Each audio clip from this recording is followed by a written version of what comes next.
La dernière fois, on avait vu quelques hadiths, quelques paroles prophétiques qui mettent en valeur l'importance du dhikrullah, l'importance du fait de penser à Allah subhanahu wa ta'ala. Et parmi les conditions qu'on avait dit pour le dhikrullah, on avait cité que les adhkar, que les formules que le musulman va lire doivent trouver leur source, leurs origines dans la tradition prophétique, dans les paroles du prophète sallallahu alayhi wa sallam.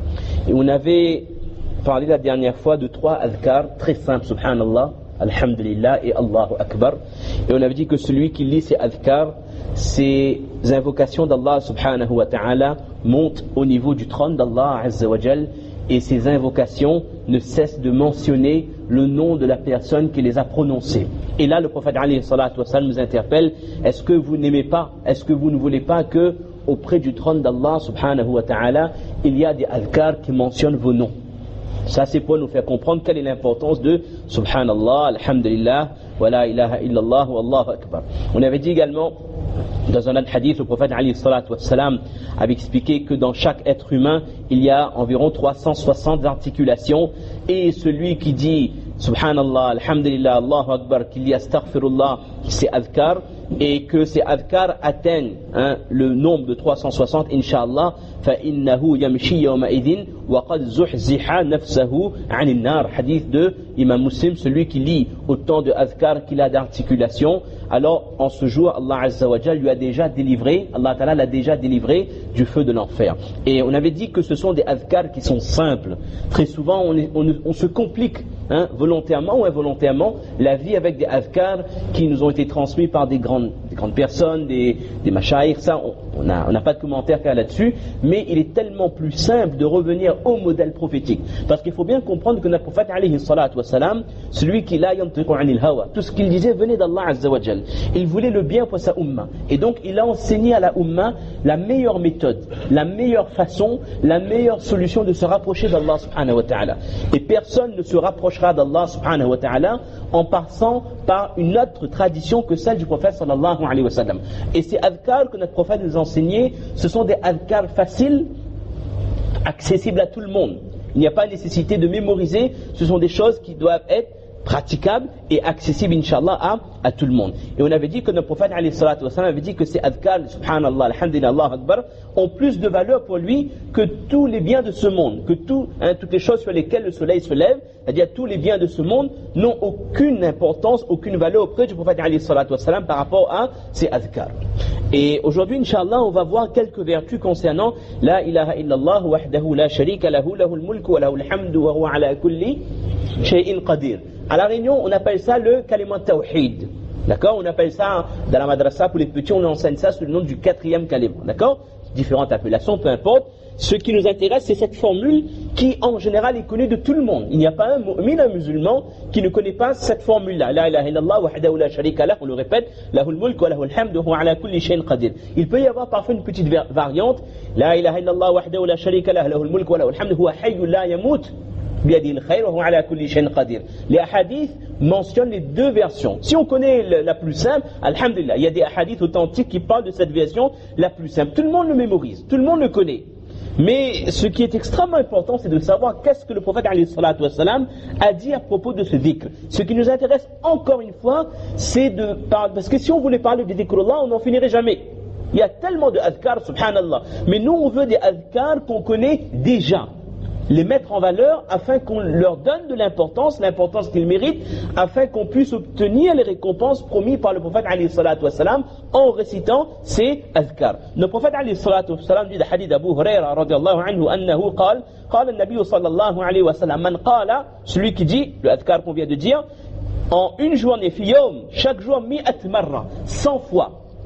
Celui qui lit le 4e kalimat, ce qu'on a dit, 100 fois, Allah Azza wa Jal lui accorde en récompense comme si qu'il avait libéré 10 esclaves. Ça c'est un. Allah Azza wa Jal kutibat lahu miyatu hasana. Allah Ta'ala lui accorde la récompense de 100 bonnes actions. Et ces 100 bonnes actions, mes chers frères, vous savez, c'est quoi son pesant? C'est quoi sa valeur? Aujourd'hui, quand on parle de 100 bonnes actions, ça, c'est comme si ça ne fait rien du tout. Mais si on parle de 100 actions en bourse, ça c'est autre chose. D'accord? Wallahu musta'an. Mais le jour de la résurrection, yawma la yanfa'u malun wala Banoun illa man atallaha biqalbin pur, salim. Le jour de la résurrection, le mari va voir sa femme, il a vécu 50 ans, 60 ans avec elle. Pendant 60 ans, il lui a payé le loyer, les courses, les sacs à main, les chaussures, les portables, et tout ce qu'il y a comme bienfait. Le jour de la résurrection, le mari, il voit il y a la crise. C'est pas la crise économique, c'est la crise de l'au-delà. Il lui manque des bonnes actions. Il a besoin de son épouse pour qu'elle lui donne quelques hasanat. Et là, la femme rejettera son mari. Le mari rejette sa femme. Le père rejette son fils. Un papa est prêt à donner sa vie pour son enfant. Qu'Allah nous protège. Enfin, on n'a pas dit encore de quoi, mais qu'Allah nous protège. Imaginez quelqu'un, un enfant qui est hospitalisé, un jeune qui est 10 ans, 15 ans, 18 ans, 20 ans ou 50 ans, il est adulte. Et que, quel que soit le problème, le docteur, le chirurgien dit à son père qu'il a besoin d'une greffe, d'un rein ou alors d'autre chose, d'accord? Et qu'il n'y a que le père qui est compatible. C'est-à-dire qu'il n'y a que le papa qui peut donner l'organe pour que l'enfant puisse continuer de vivre. Mais si on ne lui fait pas cette greffe d'organe dans les heures qui viennent, il va mourir. Tandis que si on prélève la greffe sur lui, sur le papa, il est possible que vous mourrez également. Il y a 80% de chances que le père meure. 100% des papas, des bons papas, le musulman est un bon papa, Inch'Allah, 100% des pères seraient prêts à mettre leur vie en péril pour la survie de leur enfant. Ça, c'est un instinct naturel. Ça, c'est la rahma qu'Allah Ta'ala a mis dans le cœur de chaque être humain pour ses enfants. Ça, c'est l'attachement qu'un papa a pour son fils. Je ne vais pas donner l'exemple contraire, le fils pour son fils, parce que de le joie, ça se perd tellement, mais dans le sens, ça reste, alhamdulillah. Mais le jour de la résurrection, le fils peut pleurer, peut mendier, demander à son père, pas un poisson d'héritage en plus, pas un mètre carré de terre en plus, papa, donne-moi un subhanallah. Ou alors, oh papa, donne-moi un sijda. Le père rejettera son fils. Le père n'acceptera pas, parce que le jour de la résurrection, c'est quoi? C'est nafsi, nafsi. Même les anbiya alayhimus salatu wassalam, le jour de la résurrection, le hadith stipule, ils vont dire quoi? Nafsi, nafsi. Chacun aura des soucis pour soi. Personne ne pensera à sa femme, à sa maman, à sa grand-mère, à ses enfants, ou à la had. À l'exception, bien sûr, du prophète alayhi salatu wassalam, qui aura le souci de sa umma. Pour nous faire comprendre que, quand on parle de mi'a hasana, de 100 bonnes actions, le jour de la résurrection, pour une bonne action, on peut verser les larmes de tout notre corps, on ne les aura pas. Mais là, en lisant ces 100 fois le 4e kalima, on a mi'at hasana. Direct, qu'Allah Ta'ala nous accorde. Inna Allah la yukhliful mi'ad. Quand Allah fait une promesse, Allah l'accorde. Et on sait que quand Allah Ta'ala il donne beaucoup plus qu'on le mérite. Alors non seulement il y a 1000, il y a 100 hasana qu'Allah Azza wa Jal accorde à celui qui lit ce dhikr 100 fois. Wa muhiyat anhu mi'atu sayyi'a. Allah Azza wa Jal ordonne aux anges de retirer du livret de mauvaises actions 100 péchés. Vous vous rendez compte, c'est quoi 100 péchés? 100 péchés, c'est combien de jours de péché? Il y en a qui disent que moi je fais ça en 1 heure. Mais même ça, pour un péché, un sayyi'a,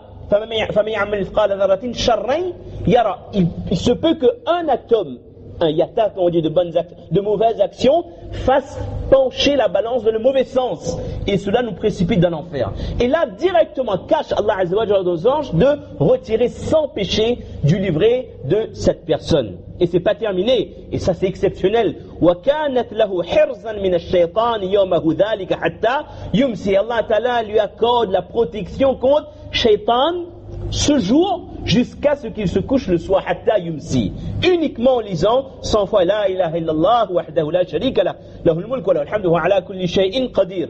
Et si Allah nous accorde la protection contre Shaitan, et quand on dit Shaitan, c'est qui? C'est Iblis, c'est le chef des shayatin. On a protection contre le supérieur hiérarchique. Mais là, sans le moindre doute, tous les petits shayatines qui circulent, qui nous ennuient, qui essaient de nous porter atteinte, eux aussi, Inch'Allah, ils ne pourront pas atteindre ce musulman qui aura lu 100 fois ce dhikr chaque jour. Et le prophète continue, وَلَمْ يَأْتِ أَحَدٌ أَفْضَلَ مِمَّا جَاءَ بِهِ إِلَّا أَحَدٌ عَمِلَ أَكْثَرَ مِنْ ذَلِكَ. Et en ce jour, personne n'aura accompli une action meilleure que celle que cette personne a accomplie, sauf celui qui lit plus que lui. Si quelqu'un lit 200, subhanallah, il aura plus de récompenses, plus de vertus. Mais il n'y a aucune autre action qui va dépasser l'action de cette personne. Ça, c'est un dhikr exceptionnel, mes chers frères, à mettre en pratique, qu'on connaît. Et ça, c'est la version longue. Et puis, il y a une version un peu plus courte pour ceux qui sont pressés. Mais ça, c'est extrêmement important. Si on le dit, on fait le niyyah de le mettre en pratique dès demain. Dans un hadith de Tirmidhi, et rapporté par An-Nasai également, il est dit que notre prophète, alayhi salatu wassalam, après l'accomplissement de la salatul fajr, il ne bougeait pas sans lire 10 fois la même chose. La ilaha illallah, wahdahu la sharika lah, lahul mulk wa lahul hamd. Et dans certaines versions, il y a wa hayyu la yamut biyadihi al-khair, mais dans la version de Tirmidhi, c'est biyadihi al-khair wa huwa ala kulli shay'in qadir. Il lisait tous les jours après la salatul fajr, c'est le premier dhikr qu'il faisait avant même de se retourner. Et les hadiths de Tirmidhi disent que celui qui lit ce dhikr aura 10 bonnes actions. Là on avait 100, donc là on a 10 bonnes actions dans son livret, 10 péchés effacés et la protection contre Shaitan ce jour, jusqu'à ce qu'il se couche. Et dans certaines versions, il sera jiwarillah, auprès d'Allah durant cette journée. Et subhanallah, il y a deux problèmes chez nous. Premièrement, il y a des gens qui sont extrêmement pressés. Après la salatul fajr, ils se lèvent immédiatement. Ici, au Moufia, on ne va pas trouver. Dans d'autres quartiers, je ne dirais pas où ça. Les gens sont pressés. Pourquoi ils sont pressés? Ils ont besoin d'acheter le pain. Mon frère, le pain là, ça c'est de ton rizq, ça. Que tu ailles à 6h à la boulangerie ou à 6h10, ça ne va rien changer. Ton rizq est écrit. Et ce n'est pas ces 10 minutes-là qui te feront arriver plus à l'heure au travail. Il suffit, subhanallah, quand le imam a terminé, assalamu alaikum wa rahmatullah, assalamu alaikum wa rahmatullah, on lit des adhkar. Vous voyez le grand tableau qu'on a là? C'est adhkar, c'est exactement les adhkar qui sont masnoun. C'est exactement les choses que le prophète alayhi salatu wassalam lisait régulièrement après chaque salat, point par point. Tout ça c'est authentifié. Donc celui qui avant de se lever, il lit 10 fois le quatrième calmant, comme on a dit, il aura la récompense qu'on a citée. Et ça c'est quelque chose qui n'est pas long. On va dire que lire 100 fois ça prend du temps, mais 100 fois là on le fait quand on veut. D'accord? En allant au travail, dans les embouteillages, alhamdoulilah, à la Réunion, on a assez d'embouteillages, on a le temps de lire ces 100 fois, on a le temps de lire en marchant. Mes chers frères, ça c'est extrêmement profitable. Et ça fait partie du iman bil ghaib, que de se mettre en tête que je vais le lire et j'aurai ces récompenses au jour de la résurrection. Parce que concrètement, quand on dit que vous aurez ça, vous serez protégé contre ça, on dit mais c'est où tout ça? Malheureusement, on arrive à un état d'esprit où on croit que ce qu'on voit. Si je vous dis que celui qui lit ce adhkar, en sortant de la masjid, le responsable lui donne 10 €. Wallahi l'azim, tout le monde va le lire. On va faire du zèle, on va le lire 10 fois, 100 fois pour avoir plus d'argent. Wallah musta'an, pourquoi? Parce qu'on a compris la valeur du liquide de l'argent. Le plaisir immédiat, ce qui est palpable, ça on a intégré. D'accord? Si on dit que celui qui le lit, il doit de l'argent à telle personne, il y a 100 € en moins dans sa dette. On va le mettre en pratique. Mais quand on parle de hasana, de sayyi'a, de raf'u daraja, dans certaines versions, il dit également qu'il augmente de 10 degrés auprès d'Allah. Ce sont des choses qui font partie du ghaib, de l'invisible. Mais le mu'min, il est attaché à l'invisible. Ma vie est en rapport avec l'invisible. Quand on dit qul inna salati wa nusuki wa mahyaya wa mamati lillahi rabbil alamin, j'appartiens à Allah, je vis pour Allah, je meurs pour Allah. Je ne vis pas pour les gens. Mon but c'est pas que les gens disent lui c'est bien, il a bien rasé sa barbe, lui c'est correct, il est comme nous, lui il boit de l'alcool comme nous, lui il mange du haram, il mange n'importe quoi, c'est bon, il est intégré. Ces gens-là, ils seront avec vous le jour des comptes. Est-ce qu'ils seront avec nous, le jour des comptes pour nous protéger? Là, wallah. Malheureusement, le mu'min est prêt à vendre son din pour avoir le contentement des autres, pour satisfaire les autres, pour que les gens se disent que lui c'est quelqu'un de bien intégré. Nous vivons pour Allah. Notre vie c'est Allah qui nous l'a donnée. Et c'est vers Allah que nous retournons. Inna lillahi wa inna ilayhi raji'un, ça veut dire quoi? Ça veut dire que nous appartenons à Allah et c'est auprès d'Allah que nous retournons. Quand on monte auprès d'Allah, quand Allah Azza wa Jal appelle son serviteur le jour des comptes, il l'appelle bismihi wa ismi abihi. On appellera Imran, fils de Abdallah, pour être sûr qu'on ne se trompe pas, et il viendra devant toute la création, on appellera une personne par une personne, et ce sera entre lui et Allah, laysa baynahu wa baynahu tarjuman. Personne, même pas un ange pour présenter, c'est une conversation intime entre Allah et le serviteur. Et maintenant, dans ce moment-là, c'est tout ce qu'il y a dans le cœur qui sort. C'est les bonnes actions et les péchés qui comptent. Le hadith dit qu'il va regarder à sa droite, il va voir ce qu'il a amené comme action. Il va regarder à sa gauche, il va voir que ce qu'il a amené comme action. Il va regarder devant lui, il va voir le feu de l'enfer. C'est-à-dire qu'il n'aura rien si ce n'est ses actions qui lui permettront, Inch'Allah, de répondre aux questions d'Allah subhanahu wa ta'ala. Donc, Inch'Allah, ça, on va faire le maximum pour le mettre en pratique. Si vous m'accordez encore 5 minutes, on va essayer d'être le plus concis, mais le plus profitable possible. Le istighfar. Nous savons que le prophète, alayhi salatu wassalam, faisait au minimum 70 fois astaghfirullah par jour. D'accord? Il y a une formule, ça, Inch'Allah. Je pense que si on ne le connaît pas par cœur, si Allah donne tawfiq, on n'oublie pas, on va le mettre par écrit. On va le mettre par écrit sur l'ordinateur avec les accents et laisser à la disposition de ceux qui le veulent. Inch'Allah, mais il faudra nous le rappeler. Le prophète, alayhi salatu wassalam, nous a expliqué quel est le sayyidul istighfar, le meilleur istighfar, la meilleure formule que le musulman peut lire pour se faire pardonner par Allah Azza wa Jal. Et regardez quelles sont les récompenses à la clé, c'est exceptionnel. Ça nous montre que Allah il est karim, Allah est généreux. Et la générosité d'Allah n'a pas de limite. Quelqu'un peut venir auprès d'Allah avec des montagnes et des montagnes de péchés. Comme le hadith le dit, on l'a déjà dit plusieurs fois. Autant de péchés qu'il y ait de grains de sable dans le désert, ou d'écume dans les mers, ou de gouttes de pluie. Mais quelqu'un qui revient auprès d'Allah avec un cœur pur, Allah l'accepte. Allah peut tout pardonner. Et ça, c'est la générosité d'Allah. C'est quoi ce dhikr? Allahumma anta rabbi la ilaha illa ant khalaqtani wa ana abduk wa ana la ahdika wa wa'dika mastata'at a'udhu bika min sharri ma sana'at abu'u laka bi ni'matika alayya wa abu'u laka bi dhanbi faghfir li fa innahu la yaghfiru dhunuba illa ant. C'est un peu difficile, mais Inch'Allah on va le mettre par écrit. Et le prophète dit que man qalaha min an-nahari muqinan biha, celui qui lit ce dhikr, on n'a pas dit 100 fois là, c'est une fois. Celui qui le lit avec yaqin, avec conviction, c'est-à-dire qu'il le lit, il le comprend. C'est pas qu'on le lit comme une poésie, c'est que tu le lis et tu sais, on sait qu'est-ce qu'Allah Ta'ala, qu'est-ce que le prophète alayhi salatu wa sallam nous enseigne à travers ses paroles. Tout d'abord, c'est le musulman qui reconnaît qu'Allah Ta'ala est son Seigneur, qu'il est son Créateur, qu'Allah l'a créé, que je suis, et j'appartiens à Allah Azza wa Jal. Et il dit que, oh Allah, a'udhu bika min sharri ma sana'at, je te demande, oh Allah, protection contre les mauvaises choses que j'ai pu faire. Je reconnais, oh Allah, les bienfaits que tu m'as accordés. Parce que quand Allah accorde des bienfaits à quelqu'un et que la personne fait des péchés, c'est quelqu'un qui est ingrat. C'est quelqu'un qui n'a pas été reconnaissant envers Allah. Donc dans ce dhikr, il dit que, oh Allah, je reconnais les bienfaits que tu m'as accordés et je reconnais mes péchés. Je reconnais les erreurs que j'ai fait. Accorde-moi ton pardon. Tu es le seul qui peut accorder ton pardon. Tu es le seul qui est capable de pardonner. Celui qui lit cette formule avec conviction, donc en comprenant le sens comme on a dit, et qui meurt ce jour. C'est-à-dire que chaque jour qui passe, on a un pourcentage de chance de mourir. Celui qui a lu ça le matin et qu'il meurt avant le soir, ou celui qui lit le soir avant de dormir et qu'il meurt avant le matin, fahuwa min ahli al-jannah.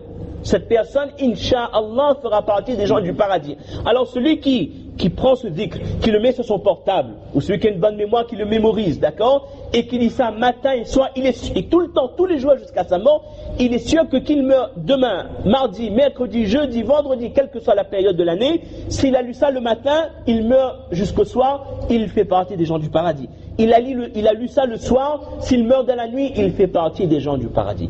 Ça prend 2 secondes, ça prend, on va dire 10 ou 15 secondes, mais regardez quelles sont les récompenses. Et ça, c'est la générosité d'Allah Azza wa Jal pour cette umma. On ne retrouve pas ce genre d'invocation dans les autres communautés. C'est vraiment quelque chose qu'Allah nous a accordé en cadeau. Celui qui lit ça, une formule simple, accessible, Allah Ta'ala lui accorde tel degré, telle récompense. Et ça, encore une fois, on attire notre attention, mes chers frères, sur les adhkar que le prophète alayhi salatu wa sallam nous a enseigné. Et comme on a dit encore, c'est ce tableau-là qu'on a affiché dans la masjid, ce serait bien que chaque musulman le mémorise. On avait dit tout à l'heure, on a 2 problèmes. 1, on ne donne pas d'importance à ces adhkar, on ne donne pas d'importance à ce que notre prophète nous a enseigné.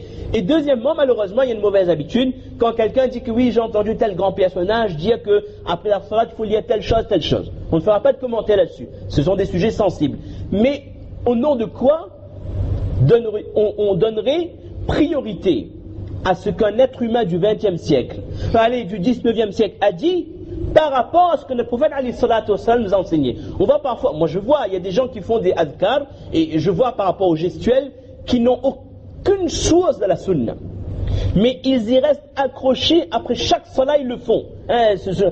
Mais notre prophète alayhi salatu wa sallam nous a enseigné d'autres choses. Et on est en train de faire passer les paroles d'un être humain, d'un simple être humain, sur les paroles de notre prophète Mohammed Mustafa alayhi salatu wa sallam. À nous de comprendre, est-ce que on n'est pas en train de je ne dis pas de perdre du temps, mais de laisser passer des hasanats, des récompenses, des promesses de récompenses qui sont exceptionnelles, qui sont énormes, annoncées par Allah Azza wa Jal et annoncées par le prophète Muhammad Mustafa sallallahu alayhi wa sallam. Encore une petite seconde, Inch'Allah, pour qu'on complète ces quelques adhkar. Et là, on va aller dans des choses un peu plus connues, un peu plus faciles. Notre prophète alayhi salatu wassalam nous a enseigné également après le adhan. À chaque fois qu'on est à la masjid, là on entend le adhan. Ça me dit que celui qui, après avoir entendu le adhan, il dit ashhadu an la ilaha illallah wahdahu la sharika lah wa anna muhammadan abduhu wa rasuluhu raditu billahi rabba wa bi muhammadin rasula wa bil islam dina. Il y a d'autres versions, raditu billahi rabba wa bil islam dina wa muhammadin sallallahu alayhi wa sallam nabiyyan wa rasula. Le prophète dit celui qui le lit ghufira lahu dhanbuh. Allah Ta'ala pardonne ses péchés. C'est une formule également facile et accessible. Et ça nous permet d'attirer l'attention sur l'importance du adhan. Parce qu'il y avait un autre hadith qui disait que celui qui entend le mu'adhin dire Allahu Akbar, et qu'il répète Allahu Akbar, etc. Hayya ala salah, la hawla wa la quwwata illa billah, ashhadu an la ilaha illallah, ashhadu an la ilaha illallah, Allah Ta'ala lui accorde le paradis également. Ça nous permet, comme on disait, d'attirer l'attention sur l'importance du adhan. Quand le mu'adhin donne le adhan, la yambari, un musulman ne doit pas parler. Même si c'est une parole de din, on doit s'arrêter. Même si quelqu'un lit le Coran, il est préférable d'arrêter la lecture du Coran. Il ne faut pas être dans une situation où le mu'adhin donne le adhan et nous on parle de tout et de rien, même si c'est un sujet important. On doit respecter le adhan, répéter les paroles du mu'adhin et Inch'Allah, lire ce doua après le adhan afin qu'Allah Azza wa Jal nous accorde des récompenses promis pour la personne qui lit les adhkar après le adhan. Dernier point, Inch'Allah, et ça c'est l'invocation qu'on avait expliqué la dernière fois, ça aussi on va mettre par écrit, ce fameux hadith que dans lequel le prophète alayhi salatu wasallam, hadith de Bukhari, le prophète dit que celui qui se lève la nuit, qui se réveille dans la nuit, vous vous rappelez, on avait dit ça le mois dernier, celui, comme on dit en créole, le sommeil casse, celui qui dans la nuit se réveille, et que quand il se réveille, il lit cette formule, la ilaha illallah wahdahu la sharika lah, lahul mulk wa lahul hamdu wa ala kulli shay'in qadir, facile, alhamdulillah, facile, wa subhanallah wa la ilaha illallah wa allahu akbar, wa la hawla wa la quwwata illa billah. Très facile, tout le monde le connaît, il faut juste rassembler ces différentes formules qu'on connaît et le mettre dans le bon sens. Et ensuite, il dit Allahumma gfirli, ou da'a, et il dit oh Allah, pardonne-moi. Allah Ta'ala accepte son repentir. Ou que la personne da'a, il demande un doua à Allah, Allah Ta'ala exauce son doua. C'est-à-dire qu'on se réveille dans la nuit, ça nous arrive, on regarde quelle heure il est, bon, on a encore le temps, on redort, d'accord? Mais cette fraction de seconde, on lit ce doigt. La meilleure solution de nos jours, c'est qu'on le photographie, on le laisse sur notre portable, on se réveille, le portable est éclairé, on le lit, et puis on demande un doigt. Le prophète alayhi salatu wassalam nous a donné la parole, la garantie, l'engagement qu'Allah Ta'ala acceptera le doua demandé, ou si la personne dit oh Allah pardonne mes péchés, Allah Ta'ala pardonnera les péchés de cette personne. Et fa'in tawadda'a, et là c'est un niveau supérieur, fa'in tawadda'a qubilat salatu, et s'il se réveille, il fait les ablutions, il fait la salat, Allah Ta'ala acceptera la salat accomplie par cette personne. Donc, chers frères, nous voyons à travers ces quelques paroles, ces quelques hadiths, comment notre prophète alayhi salatu wassalam nous a enseigné des paroles qui sont profitables, qui sont extrêmement profitables, qui nous permettent d'avancer, de nous rapprocher d'Allah subhanahu wa ta'ala. Et en conclusion, tout le monde connaît la ilaha illa anta subhanaka inni kuntu minaz zalimin. Tout le monde le connaît, même nos enfants en général ils le savent. Notre prophète alayhi salatu wassalam dit le hadith de Tirmidhi, Da'watu Dhinnun, le dua de Yunus alayhi salam. Iza da'a wa huwa fi batn al-hud, lorsqu'il était dans le ventre de la baleine. La ilaha illa anta subhanaka inni kuntu min adh-dhalimin. Fa innahu lam yad'u biha rajulun muslimun fi shay'in qatt illa istajaba Allahu lahu. Lorsqu'un musulman lit cette formule dans une situation de sa vie, Allah Ta'ala répond à son appel. Quand quelqu'un est dans une situation difficile, quand quelqu'un est dans un problème, on lui annonce une mauvaise nouvelle, ou il est dans une situation où il est coincé, il ne sait plus quoi faire, il lit ce doua, Inch'Allah, avec conviction, toujours avec conviction et compréhension du doua, Inch'Allah, Allah Ta'ala lui viendra en aide. Et par expérience personnelle, on a déjà, dans le passé, il y a des années, on a déjà été confronté à des situations dans le Hajj, dans l'organisation du pèlerinage, Abdul Haq, il sait, il y a eu des fois où on avait des problèmes, mais c'est comme si tous les jours il y avait un nouveau problème. Pas d'avion, pas de bus, pas de tente. Les pires des problèmes, les pires des scénarios possibles se sont retrouvés dans un pèlerinage. Et on était dans des situations où il n'y avait que Allah. Et on a derrière nous 150 personnes qui attendent. On a besoin de ça, et il n'y a aucune autre solution. Il n'y a aucune ouverture. Wallah, je vous donne ma parole, mes chers frères, on a fait l'expérience. Quand on est face au mur, comme on dit, qu'on lit ce doigt avec conviction, on sait qu'il n'y a rien d'autre, il n'y a personne d'autre qui peut nous aider qu'Allah. On le lit avec conviction, avec yaqin, avec amour pour Allah. Vous voyez que l'aide d'Allah vient et Allah Ta'ala vous vient en aide. Donc ce qu'on doit retenir, mes chers frères, nous avons dans notre cœur des trésors. Subhanallah, alhamdulillah, wa la ilaha illallah, wa Allahu akbar, la ilaha illa anta subhanaka inni kuntu min adh-dhalimin, la ilaha illallah wahdahu la sharika lahu, ila akhir. Nous avons des trésors de nos cœurs, à nous de savoir les animer, à nous de comprendre leurs valeurs et de les lire dans les moments où le prophète alayhi salatu wassalam nous a enseigné pour obtenir ces récompenses énormes. Qu'Allah nous accepte, qu'Allah remplit nos cœurs de talab, d'envie de nous rapprocher de lui, et qu'Allah nous fasse comprendre que notre objectif c'est de retourner auprès de lui alors qu'il est satisfait de nous. On était un petit peu long, mais par le sacrifice qu'Allah Ta'ala donne tawfiq de comprendre, de mettre en pratique, de propager à nos mères et à nos sœurs. Subhana rabbika rabbil izzati amma yasifun wa salamun ala al-mursalin.